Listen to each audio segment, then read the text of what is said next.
your interests are incredibly extensive. You have durability, taking apart phones, opening them, and also building schools in Africa, building a bunker in your backyard, Yeah. and now a wheelchair company. And most of it's documented on YouTube. Is there any technology that you love that you haven't put in a video yet? So I'm 36 now.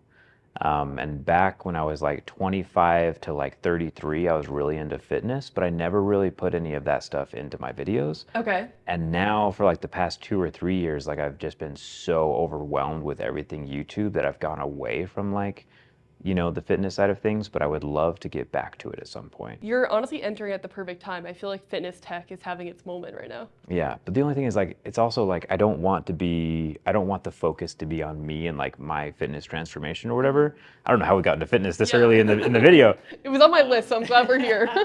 But yeah, so it's not like, I would just struggle with that. Like, I don't want to be like a look at me type of channel. Like I want my channel's focus to be on something else, and I'm just the narrator telling a storyline instead of me being the storyline. I feel like inherently you're so humble that it would not be, look at me. Like it would be like awesome. And also I think you would inspire a lot of people. You don't cover fitness right now, but I think a lot of people look at you and they're like, he's super fit, and he also has these other areas of his life that he's balancing. What were you using? What fitness tech was it for you? Like, was it watches and stuff? No, well, so way back in the day, shoot, man, this is like really, so there was a watch that came out. It was called like the Moto Active something, and it was like so far ahead of its time. It was like mind blowing. Show like a little screenshot on the screen. It was square. It had a headphone jack. It had like 8 gigabytes of internal memory. Wow. I don't know how I remember all this stuff.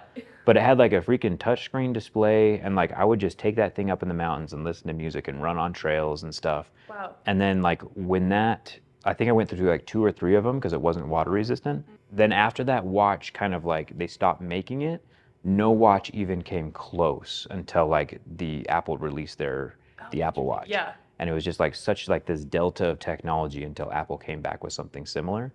But it's still safe to say that Android did it first. Yeah, which is a common theme. Now there's I track my sleep with like a smart ring, but then there's also Whoop, which I think is so interesting. Have you followed it? I have not heard of that, no. Okay, it's really cool. It was maybe like an athlete that went to Harvard, but a lot of the professional athletes wear it, like Ronaldo or other people, and it gives like very intimate details of your health from a HRV standpoint and like a recovery score.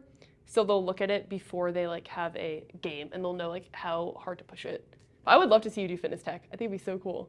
Maybe someday. Yeah, right now. There's a lot going on right now, so. Yeah, speaking of, right now you're building a bunker in your backyard. Yeah. What was the catalyst for that? Every little boy wants to dig like a really deep hole and just like make a cool fort out of it. And so like that's just been a dream of mine since, you know, the dawn of time. But at the same time, it was also like a conscious like entrepreneurial decision because I knew that like I needed a project for my channel to A, grow the channel, B, have real estate to put ads in, I guess, so I could fund the wheelchair manufacturing. So every single thing I do on YouTube now, for like the past 4 years or so, have all been for the ultimate goal of making a wheelchair factory. And like we are so close to being done with it. Well, we're in it right now. It's 26,000 square feet. Yeah. There's a whole team of people here. And you guys just launched the first new off-road one today. For people that don't know, why wheelchairs?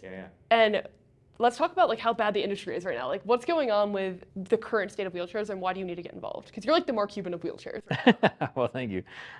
So, I mean, I never really thought about wheelchairs. I mean, I feel like inherently humans just kind of like don't think about disability until it happens to them or until it happens to someone you know. The weird part about that is that it's gonna happen to everybody at some point. Like you're gonna get old, you're gonna get hurt. Like everyone is gonna have to deal with disability at some point. I was like 30 years old and I was dating, and I met this girl, and she was in a wheelchair. We met on a dating app. Love it. And from the moment I first met her, for me it was love at first sight, but for her it took me a little while longer to talk her into it. But I realized very quickly as we were dating that her wheelchair was, one, super expensive, and like it also couldn't even go across the grass. And like gravel, forget about it. Because the 2 front casters in the front are like almost like they're too small to like roll over, like little pebbles and stuff. And even cracks in the sidewalk. Like I've seen people hit a crack in the sidewalk and be flung from their chair because they're so like, the wheels are so small. But like they need those wheels for like carpet or inside the house or like easier maneuverability. But like off-road wheelchairs were non-existent, and if they did exist, it was like 20 grand. And so for her, while we were dating, I welded 2 electric bikes together and made like our own little off-road wheelchair. And then, you know, one thing led to another. We got married, and now we have 2 kids, and we have our own off-road wheelchair company.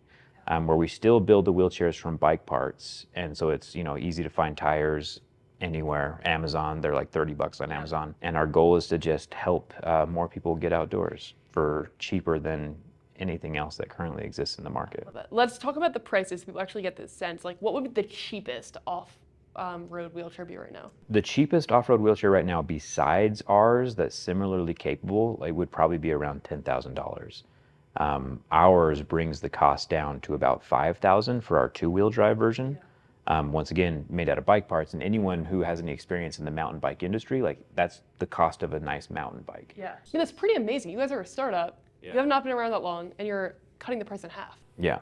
It's also because you're not trying to make money from the project. Correct. Which I think is super different and really admirable. Well, thanks. How has the process been? Like, as a YouTuber, you're still doing like 2 videos a week, and then you're also running this company. What is like your daily routine or like the process like to do both? And is it a similar skill set, would you say? When I first started my YouTube channel, I was in my dorm room at college. And so I'd wake up in the morning, work all day at my desk, which was like 2 feet away from my bed, eat there, and then go to sleep, and then wake back up. And like my whole life revolved in like this small 10 by 10 square foot room. And I was able to do it back then because I didn't have like, you know, the whole family life to worry about. So now I have 2 kids, and so I have to balance my life a little bit more between YouTube and, you know, the business and stuff, because obviously it's really fun to hang out with my kids. And I want to be a part of their lives and stuff, but it's also finding a work-life balance is very difficult. Yeah, we were at a conference together called Open Sauce recently. And I was like, oh, like maybe I'll see you at another event soon. You're like, probably not for a while. Like, and that's one of the things I really admire about you. Like, I think that you kind of try to achieve excellence in every area of life, which I think like most people should try to do.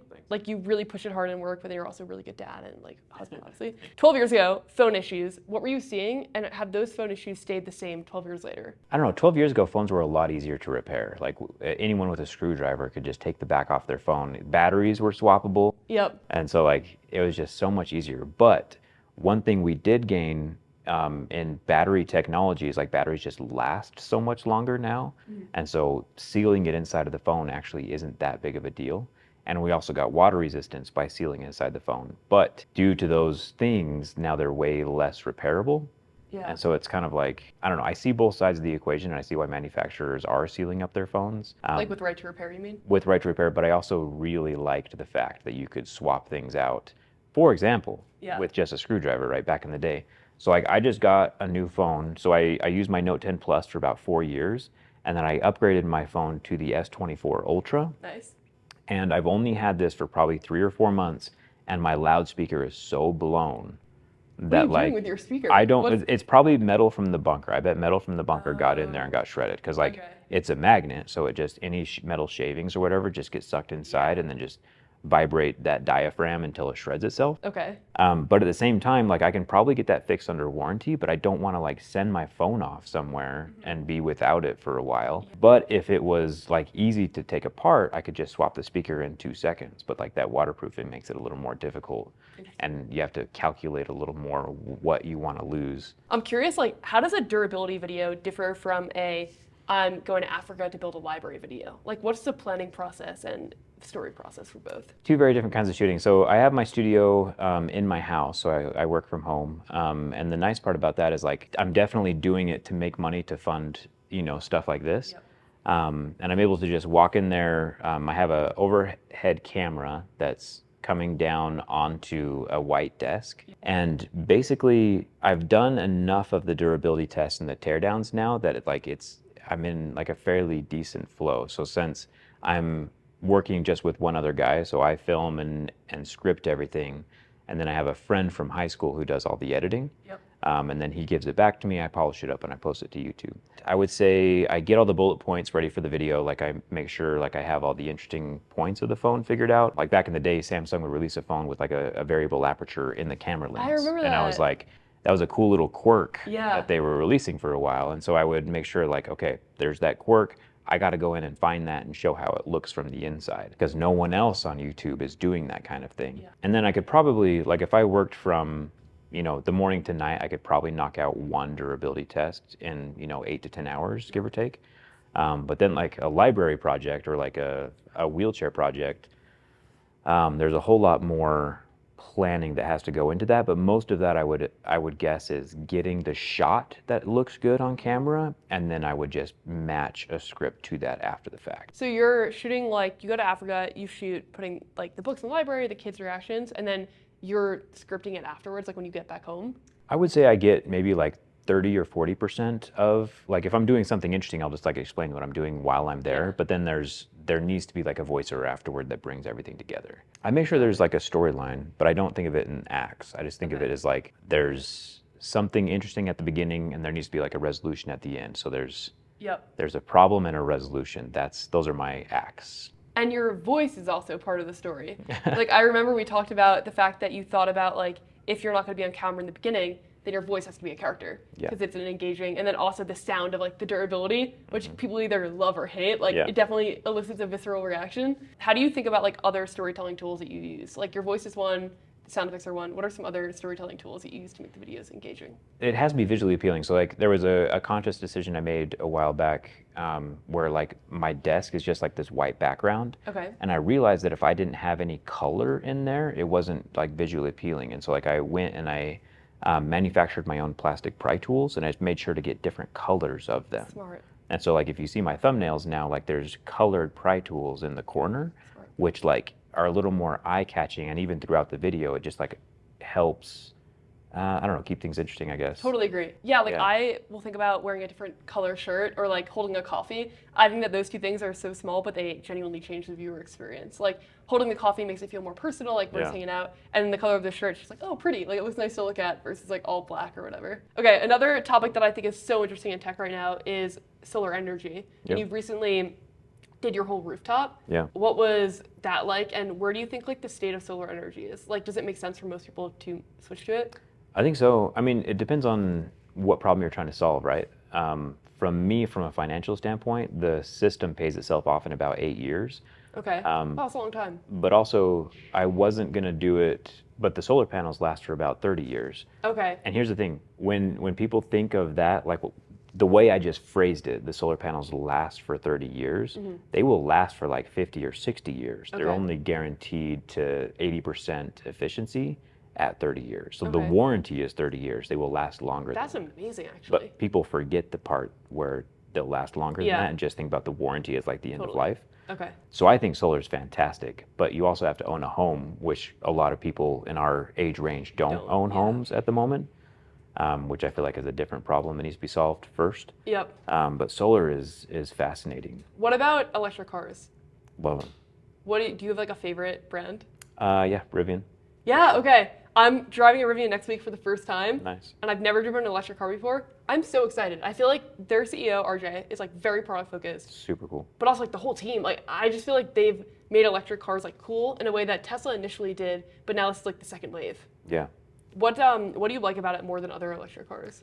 I mean, the ethos of the company is like this outdoor brand, like get outside, care for the environment. It's just a good thing to clean up your trash at the end of the day. And I feel like Rivian does a really good job of like being involved in that space. I mean, Tesla has accomplished a lot of great things, but I also really like having a driver display, Yeah. and not looking over to the side. Agreed. And like having like a blinker switch. Like, so I've driven the Cybertruck like quite a bit. Like I own a Cybertruck. Oh, you do? I didn't know that. Yeah, so we have one for the work. So one of my guys drives it, but like I can. Yeah, I've driven it a lot, you Okay. know? And so having the blinker be a button on the steering wheel, I can't get used to that. Call me, like an old school, get off my lawn type of guy, but like I think like it's the valid. blinker stock. It was like kind of like when Apple got rid of the SD card slot on the Mac. Like that genuinely, I think, makes the product worse, and they added it back. Certain things don't need to be changed. They're already really good. Hopefully Tesla, does a 360 on that. Yeah, that would be cool. Do you think they will? Probably not. And especially because their lead times on products like being announced and then coming out tends to be so long. Yeah, the new Roadster has a 0 to 60 of 7 years. Yeah, true. So yeah, hopefully that comes out soon. I don't know. yeah. Electric cars, fitness tech, health tech in general, and then like these like wider appeal things are really taking off. Like smartphones have innovated a lot less, but then the areas outside of smartphones have innovated rapidly. Is there an area outside of smartphones that you're tracking a lot right now? I think manufacturing, because like back to the wheelchair factory Yeah. again, it's just been my dedication. Like all of my extra brain cells are focused on this manufacturing thing, and it's a complicated problem to solve because every single wheelchair is different. Yeah. So it's not like manufacturing, one trinket that's the same every single time. A wheelchair has like 2,000 different variables, and so one fixture can't be used to weld every single chair. And so we can laser cut super easy. We can bend super easy, but as soon as it comes to fixturing and welding, it's very complicated. And as soon as it comes to like assembling the casters and all the different parts of the wheelchair, very complicated. Yep. But if we can figure it out and we're close, we can take the cost of a wheelchair from being $5,000 and someone only getting one every 5 years through their insurance, bringing it down to $1,000, less than the cost of a cell phone, and them being able to get one whenever they want to, because it's way more affordable than it used to be. All right, we're gonna go tour, but before we do, you're definitely more of a builder than I am, but I got a Twister game. This is great. Yeah, does this look like Jerry Everything Approved? All right, I want to do like a game of wild card questions, so we'll do a couple of them. If you want to spin the wheel, I think it spins better counterclockwise than like if you hit So it this way. if I go this way? Yeah. And then it bounced. Favorite quote? Okay, yeah, do you have a favorite quote? Okay. I remember, I looked back at your Instagram. You used to did post a lot of quotes. motivational quotes. Yeah. And I love them. They're all great. Mindset, growth mindset. Do you have one now? Okay, on the spot. I don't have one that I've been thinking about. Well, the one I read a couple days ago that has stuck with me. What is it? It says like, service is the tax we pay to live on this planet or something. I think it was like Muhammad Ali who said it. I really like that. And like, we're all here and we get to live in like this beautiful area, and service is like our fee for living. I love that. That's awesome. All right, spin it again. Hit me. It's like such an anticlimactic spin. New company. Oh yeah, okay. So obviously wheelchairs are the main thing right now, but you also sell cases with dbrand, and then you also sell your own toolkit. Like anything featured in the videos, I feel like ultimately becomes your own. Yeah. Is there anything else that you're eyeing right now? Not really. The thing, I mean, after this wheelchair factory is probably going to take me another couple of years before it's like self-sustaining. But after that, I think it'd be really, really, really cool to have like a spot of land somewhere out in the middle of nowhere where land is cheap, plant a bunch of trees, and then be able to like, so I think the number one use for trees in the United States right now isn't home building or like Amazon boxes, it's actually pallets. And so like, interesting. Right? Shipping pallets. Yeah. And I could be wrong on that, so don't quote me 100%, but I want to have like this tree farm where like I can cycle through trees like every 5 years and like harvest them or whatever to either use them for pallets or cardboard. And then also have like a cardboard recycling plant where you can like just have like this continuous cycle of like growing. It's like so far different from like not what I was expecting at all, but that's the coolest thing ever. Yeah, so I can see myself, and it's like it's such a low maintenance thing once you have like that piece of land out in the middle of nowhere. I got to put some more thought into it, obviously, but it's just been something in the back of my mind for a couple of years. That's really interesting, and it kind of relates to like you did Team Trees and Team C's with Mr. Beast. We're not going to spin it, but I just want to know. I remember you talked about your grandpa, and you said that you named the channel after him, and that he was like very business centric. Yeah. Has there been like a lesson from him, and like either like from him directly or just like watching him live his life that you still apply now? So the biggest lesson I learned from him, so he died when I was probably 12-ish or 13. Basically, so when him and my grandma got married, they lived in the back of a gas station. Okay. And they ran the gas station. But then through the course of his life, he was able to like, buy more land and run better businesses. And then he died a millionaire when he did die. Let's go. And so he's a super successful guy. But the thing he taught me, and I remember sitting in the car with him and driving, and he was just like, he said it to me. He's like, he said, you probably aren't super interested, but I'm just going to talk for a second. And I was like, yeah, for sure, 100%. Love that. And he said, he taught me about sweat equity. Basically, that means like, if I own something, like if I own this flywheel and this is worth like $200, I own something, I have like $200 of equity in this thing. And since you made it for $1, you have like because you put your work into it, that sweat equity is valued at like $200. 100%. And so you increase the value of something, and then that sweat equity is valuable to you.